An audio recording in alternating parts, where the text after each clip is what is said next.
আজ না আমাদের বাড়িতে এসেছিল আমার দিদি আর দিদির মেয়ে। আর আমার দিদির মেয়ের নিক নাম হলো দুষ্টু। আর শুধু নামেই দুষ্টু না, কাজেও দুষ্টু। তো কাল বিকালে না আমরা সকলে মিলে একসাথে বসে দিদির বিয়ের অ্যালবাম দেখছিলাম। আমাদের সাথে তখন দুষ্টুও ছিল। ও অ্যালবাম দেখতে দেখতে হুট করে বলে, আচ্ছা মা, এখানে তো সবাই আছে, বাবা আছে, তুমি আছো, মামা আছে, মাসি আছে, দিদু আছে, কিন্তু আমি নেই, তোমাদের বিয়েতে আমাকে নেমন্তন্ন করোনি?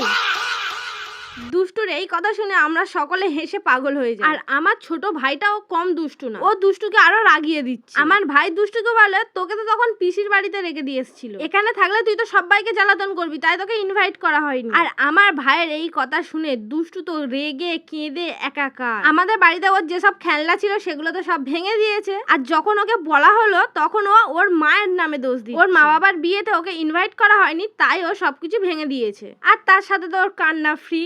তো ওর কান্না থামানোর উপায় হলো আইসক্রিম কিংবা মাজা। কিন্তু কাল বাড়িতে না মাজা ছিল না আইসক্রিম। আর পাড়াতে যে আইসক্রিম দোকানটা আছে সে তো দোকান করে সেই সন্ধ্যের পর। তখন দিদি বললো, তুই অন্তত মাজা বানিয়ে দে। তো বাড়িতে ছিল আম, আর আমি মাজা না, আমি বানিয়ে ফেললাম ম্যাঙ্গো শেক। আর এই ম্যাঙ্গো শেকটা খাবার পরেই দুষ্টু শান্ত হলো, আর তার সাথে আমাদের বাড়িটাও শান্ত হলো।